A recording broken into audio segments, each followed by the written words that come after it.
This is the Hofstra Radio Alumni Audio Yearbook. Today is April 15th, 2024. Please tell us your name and the years you were at Hofstra Radio. Les Bayer, 62, and actually still doing stuff on and off over at the station to Okay. the present. But the most active, I guess, was 62 through maybe 75, 80, but still going back there once in a while. All right. Wow. Well, thank you so much for joining me and taking some time to share your stories. I'm looking forward to hearing them. When you were an undergrad, when you were at Hofstra as a student, do you remember any of the shows or programs that you worked on? Oh, yeah. I started off doing a show called Strictly Folk, which is a folk music show. And then as I got more and more into bluegrass music, I started doing a show called Finger Pickin' Good, which is all bluegrass music. I also did probably I did play-by-play and color for Hofstra football. Remember football at Hofstra? Mm-hmm. And basketball. Did that for probably 6 or 7 years. Even after I graduated, I was still doing that. Wow. So a whole variety of things. When you were working as a student, did you have any titles or positions? Um, I was I was public relations director, assistant sports director. Uh, I know I did stuff with the news department also. I have to look at my plaques on the wall here to see all Mhm. the different positions I had. But uh, PR, assistant PR director and assistant sports director were two of them. Okay. When you were on the air, did you have any nicknames or on-air personas? No, just Les Bayer. That's it. Okay. All right. Okay. So let's go back to the beginning. I always like to know what brought people to the station to begin with, and then if you could give us a picture of what the station looked like, or maybe anyone that you met when you first showed up at WVHC. Wow. I, I can't remember how I got started at the station, but I know I always had an interest in radio. And when I found out there was a station there, I went down. I guess I met Jeff. I think Gary Armstrong was there, and Marilyn Krause was there at the time, and a whole bunch of people. And I got involved in it and Hmm. started learning how to use the old Gates board and took classes in tape editing, and little by little, finally got on the air. Hmm. So when you found out about the station, and I love hearing this because the conditions and the studios and the location were rather interesting. Yeah. What do you remember about you finding your way underneath the little theater? Oh, yeah. The good old little theater with the pipes making noise when the heat was turned up or when it was cold. But it Hmm. was really it's like being in a basement, which it was. And they had the studios, the main control studio, Studio A facing it, and then they made the Studio B adjacent to it. But it was really almost like a rat infested basement. But it was good. It was what it was, and over the years, eventually they got it over into the Memorial Hall, into the basement. Hmm. Yeah, that would be sometime later. But I guess you Yes. said you were interested in radio when you heard that there was a radio station on campus. Did you have any idea of what it would be like, or what it would look like, or was it just a complete I, surprise? I had no idea what it would look like. It was just something that I wanted to do, and I just got into it, and it was great. I had such a blast doing it in between classes, or on the weekends, or after classes, and meeting some of the greatest people in my life. Hmm. Hmm. What were you at Hofstra to study at the time? I was a biology major. Hmm. Uh, I was at the time I was hoping to be pre-med, but that didn't work out. And I graduated, as a biology major, liberal arts. But uh, that was it. It was just sticking with the sciences, and Hmm. I remember some of my teachers, and to this day, it's the radio station was probably the most enjoyable part of my 6 years at Hofstra. Yeah. Well, I often wonder, for those who aren't radio or communications majors, how do you wind up there? And then obviously you started spending, I'm sure, a lot of time at the station. Did that distract from your studies, or were you able to balance it? No, I was able to balance it, and funny, I have two or three boxes of old audio tapes and 10-inch reels still down here in my basement at home Oh, from wow. some of the shows and the football games and the interviews that I did with celebrities. So they're all sitting here if they're still any good. Yeah. Yeah, I would hope so. And maybe there's some way of transferring those and saving those. That would be amazing to hear. I know Bruce Avery had some of them and put them on CDs for me. Uh, with some of the station breaks with Dan Ingram and some of the celebrities that I interviewed. Wow. Wow. So you mentioned celebrities. Who'd you interview? Chuck Berry, Wow. Phil Oakes, Peter, Paul, and Mary, the Kingston Trio. A lot of people, some of the people who I did 1 hour specials, radio show specials. I remember Peter, Paul, and Mary. Were probably the first group to do an extended stay at the Westbury Music Fair instead of just a one nighter.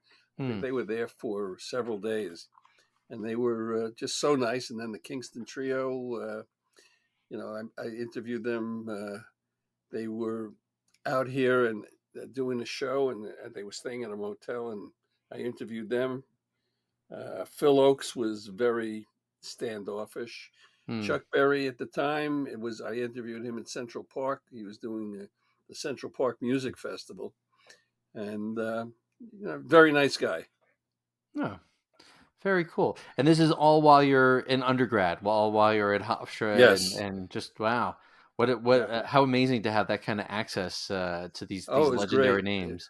Yeah, it was fabulous. It was also nice because if you called up and say, this is Les Bayer from WVHC, uh, can I get press passes to a show, and interview and they just send them to you. Hmm. I remember the Kingston. We always had trouble getting records at the station. Remember Right. records, vinyl? Yes. Uh-huh. Uh-huh. Uh, you should see my collection here. I asked the Kingston Trio to give me. They sent me their entire record collection. Wow. Yeah, Peter, Wow. Paul, and Mary did the same thing. It was great. Phil Oakes, I think it was Elektra Records he was with. They sent me all of his records. So it was a real kick. Yeah, yeah, absolutely. Sounds like a lot of fun. I want to go back a little bit though to getting started at the station. You said you met Jeff Krause and Gary Armstrong. Do you remember anything else about getting started? Did they train you? Did they give you classes, or was it just did they throw you into the swimming pool and to see what you could do? There was some training classes with engineering, and as far as doing a show, I don't remember if they how that worked, but Jeff gave me a shot at doing a show. I told him I had this idea for a folk music show, and he said, go for it, put it together, and it worked out. It was on there for a couple of years, and then it transitioned into finger picking good for many years before I stopped. Hmm. Um, do you remember what the station hours, the broadcast hours were at the time when you started? I do not remember the hours, but It no, was in the evenings mostly, wasn't it? well, it was mostly in the evenings, and the signal depended on the strength of the wind at that time. Yeah, yeah, understood, understood. Um, so I obviously you've done so much with Hofstra Radio over the years, and it's been a little while. But do you remember getting started on the air? Were you nervous about getting behind the mic or running the board, or did you feel Oh comfortable yeah, doing it? yeah, yeah. I was definitely nervous, but once you get into it, the nerves kind of calm down. I think when I had an engineer and I was in Studio A doing the show and just bringing the records in to let them put them on the turntable, uh, that was easier. There were times when I actually had to combo an engineer and do the show at the same time. I was a little nervous, but once again, it was just doing it once or twice, and then the nerves sort of went away. Hmm. I think a lot of people started at the time as staff announcers, Right. maybe reading public service announcements or things like that. Was that how you get started, or did you You, get? I I don't remember doing any staff announcing. I think I just got in and got to do the show. Hmm. They listened to me and they said, "Oh, okay, and it went from there." It's kind of like right over the last 10 years, I've been doing stand up comedy, Hmm. and I remember the first time I got up and did that in a club with 200 people. The nerves Hmm. were unbelievable. As I tell people, I was so nervous in the green room, I thought I'd have to change my underwear. But it was the same thing it was the same thing at the station. But once you get out there and get the first laugh, you calm right down. And it was the same thing at the radio station. Once I started doing it, you calm right down, and it became second nature. Wow. Oh, that's great. That sounds like a lot of fun. So you mentioned starting that folk music show and pitching it to Jeff at the time. Were you still relatively new at the station, or had you been there for a little while? I'd been there for a while. Okay. It didn't happen right away, but you hang out and you meet people, and I don't remember all of how that all transitioned, but it worked out great because I did the show for many years. Hmm. Um, I recently spoke with Gary Armstrong and with I love Marilyn, Gary. and it's so much fun talking to them and together and hearing their memories, and they were quite adamant that it was a pretty small staff, and there Yeah, were it everybody was. was learning and figuring things out on the fly. Do you remember who else was around at the time? Maybe some of the other names. Oh wow! The one thing I remember, but it happened later on down the road, was when Alan Combs Hmm. uh, came down. He was still in high school. But the Yeah. second I heard his voice, I said, "Holy cow! This guy is going. He's got the voice for radio." And we all know that Alan Collins became a very big star until his unfortunate passing. Hmm. I was lucky enough to induct him into the Radio Hall of Fame Hmm. at WRHU, WVHC. I'm trying to remember any of the staff members, and other than Gary, uh, who Gary and I actually did. Uh, Play-by-play football and color together for a number of Hofstra football games and Hmm. basketball games. There was a fellow who wasn't a student at Hofstra, two of them, Ron Bush and Fred Motley. Hmm. But they gave them airtime, and they did jazz shows, and they were great. Hmm. I've heard Fred's name mentioned many times that I think he was a bus driver and he did a I was going jazz to say he show drove the Beeline buses. and did sports as well. And I remember Yes, working with Ron Bush when I was there in the 1990s, and I was fortunate enough to produce his jazz show, Reflections of Jazz, right, right. and I loved working with him. He knew He's a so sweetheart. much and had such Sweetheart. an amazing voice. I learned so Yes. much from that guy.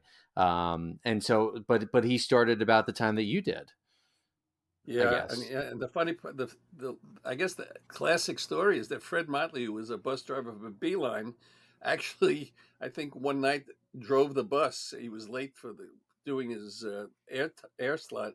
I think he drove the bus to Hmm. Hofstra to get on the air. I wow, that's an amazing. I don't know. And I'm I, and sure. and Fred Motley's son was a band leader at one of the high schools there, and his band used to play at the Hofstra basketball games. Oh, wow.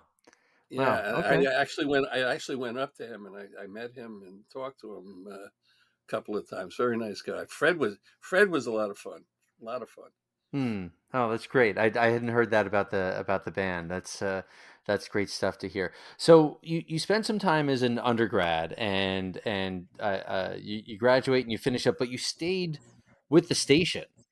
Oh, So what were you doing? What were you How were you keeping up with the I was station? still doing my strictly folk show even after I graduated, Hmm. and I was still doing. I don't remember how many years I did it afterwards, but I was still doing the football and basketball games, and I still go. Even just a few years ago, I would go back and do election night stuff with Basha. So Hmm. we do, and Karen Montalbano, Bono, and Basha, and myself, and whoever they would bring in, and we do election night things at the station. I was just down there a few weeks ago to see John Mullen, Hmm. and I we spoke about possibly doing a comedy show.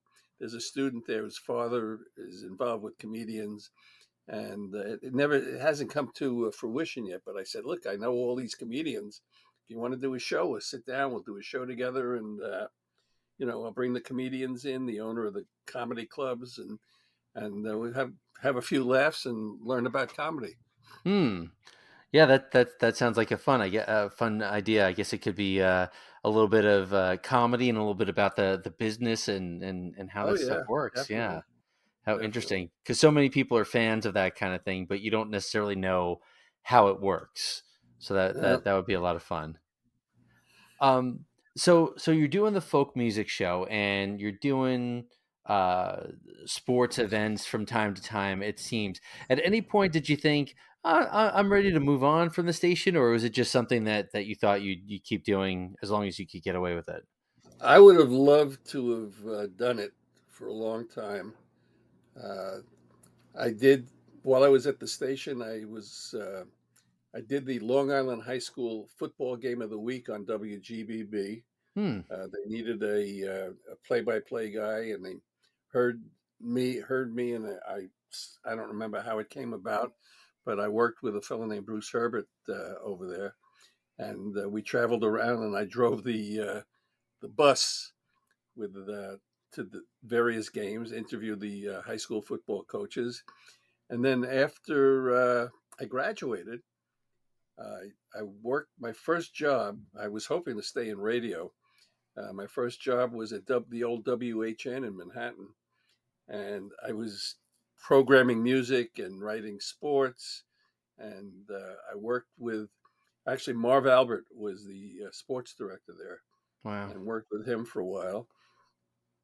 It was WVHC at the time had such a great reputation, and I got uh, in touch with the station, and they hired me. And from there, I went to Gary Armstrong was at ABC Network Radio News, and Gary said, "Why don't you come over here? You'll make a lot more money, what they call Hmm. a lot more money." So I went over, interviewed, and I worked at ABC Network Radio News for a while. Then went over to WCBS AM Radio News as a writer editor. Had friends over there, so it was I jumped around, but then finally the radio career ended. Hmm. But that's pretty impressive, especially for someone who showed up as a biology major and just wanted to spin some tunes. You got quite a bit of mileage out of it. Yeah, I did. I met a lot of really great people. I always remember meeting Howard Cosell in the elevator at ABC one day. I said, "Oh, it's nice to meet you," and he said, "The pleasure's all yours." So, I'm uh, I'm sure you've heard Gary's story about interviewing Howard Cosell at the I, station. Gary's just a phenomenal guy. Great Yeah. interviewer, and just a great on the air person with a great knowledge of everything. I love Gary. Yeah, he's a lot of fun to talk to.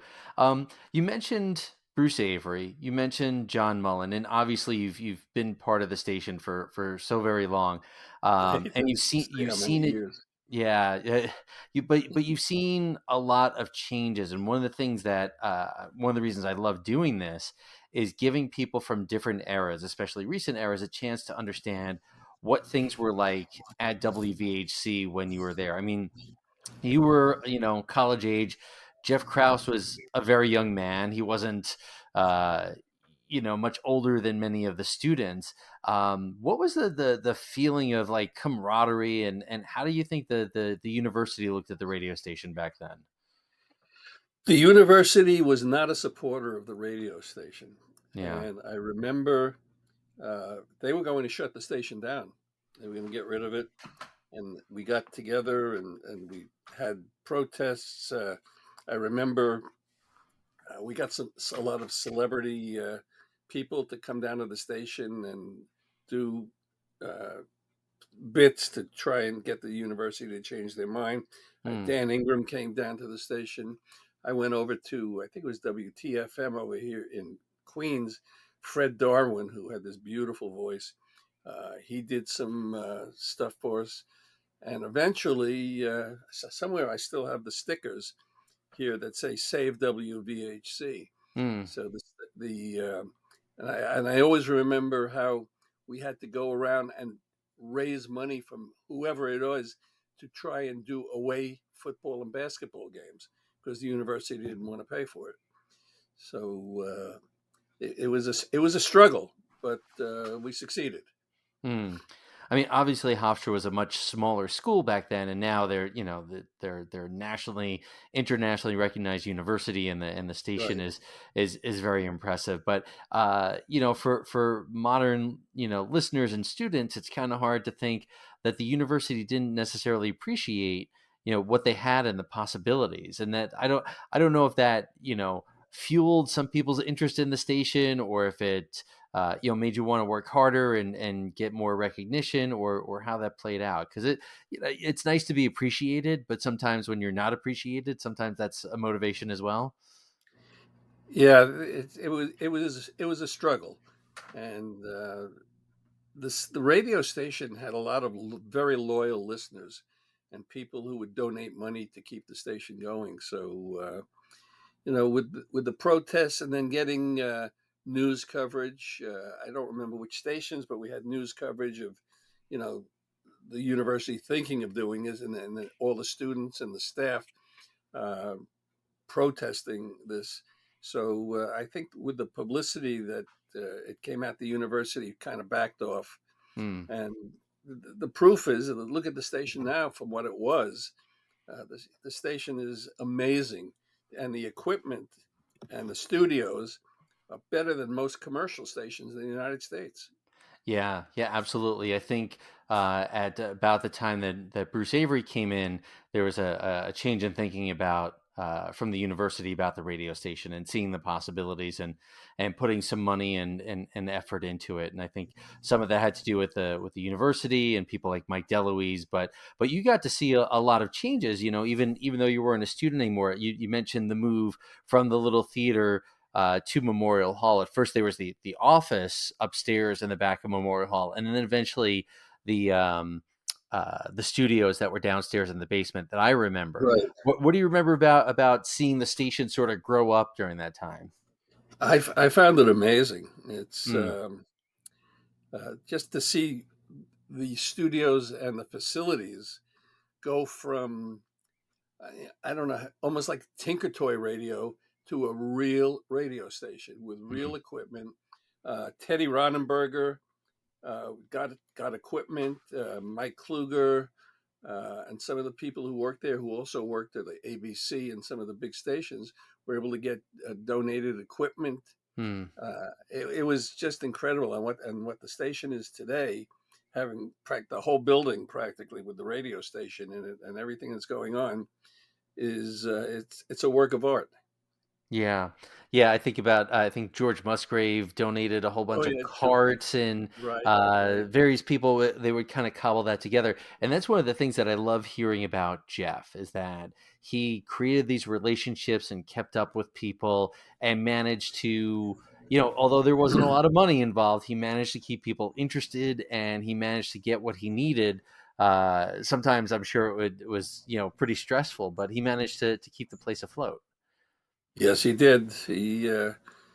Jeff was one of a kind, and he is responsible in a great part for having the station continue on. And then when Bruce Avery took over, I remember everybody saying, "Oh, well, there's never going to be another Jeff," and Bruce Avery's the new guy and everything. But you know what?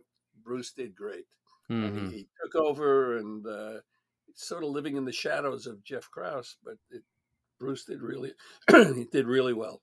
Yeah, yeah, and I was always hopeful that when I was the station manager when Bruce started, and he said that he wanted to move the station forward while keeping connected to the past, and I like to think he really kept his word with that because he did. He reached out to people, and like you said, he got someone to digitize your tapes and things like that. So I think he was definitely invested Uh, in maintaining the Absolutely. memory, which Now, was amazing. Bruce, he wanted the alumni to be involved, and he kept as many people as he could from the past involved in the present.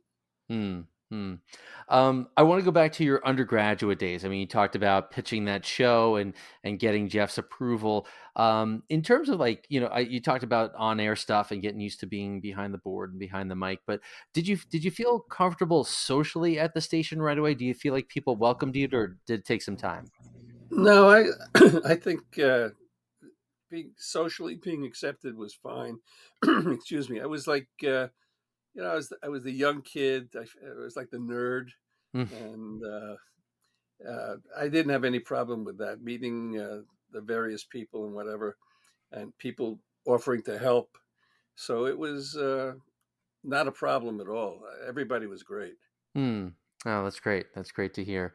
Um, Obviously, you have been a major part of Hofstra Radio for so many years through different generations and general managers and students and so forth. And it's just amazing. I'm so honored that you took the time to tell some stories here today. But I'd like you to go back, if you could, to your mindset at 18, 19 years old, and you're new at the radio station.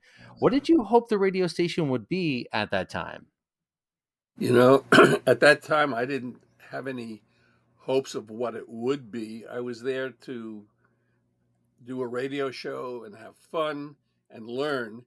But at that point, I really didn't think, even at the beginning, I never thought I'd be working in big radio at WHN or ABC Hmm. or CBS at the time. I was just there having a good time. It was sort of almost like being in a club or a fraternity. It was just a great bunch of people, and you just learn a lot from it. I don't remember all the specifics of it, but Yeah. it was probably one of the most enjoyable parts of my life was working at the station. Yeah, I mean, if you kept doing a show for a long time and doing games and these friendships, it must have made a good impression on you. I loved it. I loved doing the football and the basketball games, and meeting all the players and interviewing the players and the coaches. It was quite something. Watching Hofstra go from a grass field behind a building there with wooden stands, and then Mm, watching them put in the new stadium with the AstroTurf and the regular stands and everything. It was a growing thing, and it was great. Being in the press box with mm. no heat in the wintertime, doing a game with your teeth chattering was, what? There was a fellow who worked at the station, George Berger, Mm, was one of the engineers, and just a great guy. I think he also worked for ABC, hmm. and we were going to broadcast a football game in Ohio. We were going to Muskingum, and we had like an 8 o'clock flight to go to Ohio on United Airlines. So we're on.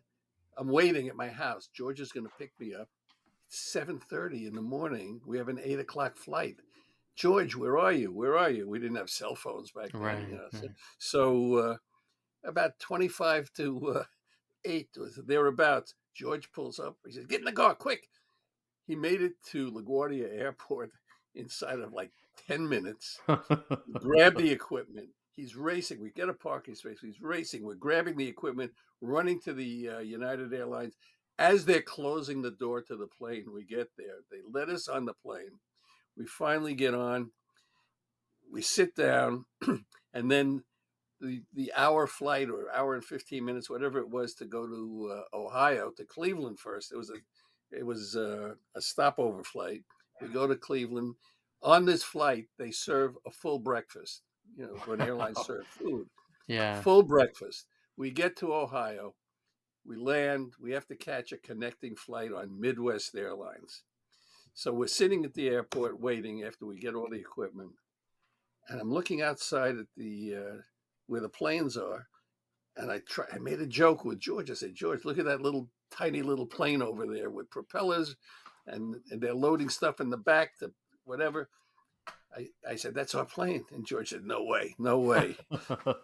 That was our plane, and we get on the plane, and I go to sit down, and there's a plastic thing on the seat, and it says, "For proper load distribution, please do not sit in this seat." In Hmm. other words, to keep the plane balanced, you couldn't Yep. sit there. We get on the plane, and it was a puddle jumper where you're flying like over the cornfields. And after having a full breakfast on United Airlines, the stewardess comes around with a bowl of chiclets and and says, "Would you like some chiclets?" I said, "Thank you very much." They weren't even in the box; they were loose. So, and we get to Muskingum, Ohio, and we're doing the game, and you know, and it was great. It was an experience, to say the least. Wow. Wow. That, yeah, quite an experience. And I'm sure you didn't know what you were signing up for when you got those I plane loved it. I tickets. loved it. I see. I remember doing a game when we went up to Maine, University of Maine, to do a game. It was freezing out. They had no heat in the press box, and we were freezing the entire game. We couldn't wait to get Hmm. out of there. Hmm. I've heard people tell of the old stadium and the old press box that you had to climb up a ladder straight up, and you'd have to carry equipment up there. What do you? You mentioned it would Yeah. be cold in the winter, but what else do you remember about that? No, that's basically what I remember. It was freezing up in the press box, the old press box. Even when they built the new stadium, it was still cold in there. I don't remember if they had heat in there or not. I got to do some games in the new stadium, Hmm. and it was an experience, but it's something that you live through, and it's a memory. Hmm. Oh, that's great stuff. Um, Les, thank you so much for your many years of service to the station and the community. And I remember from my days as an undergrad, seeing your name and talking to you and having you around the Thank station. you. And you've been a tremendous help. And I love hearing these stories. So thank you. And I've got some more questions. If you've got some more stories, I'd love to do this again. Well, you let me know when, and now that I've figured out how to do this on my laptop, we can do it. All right. That sounds great. Thank you so much. This was great. Thank you so much, Brian.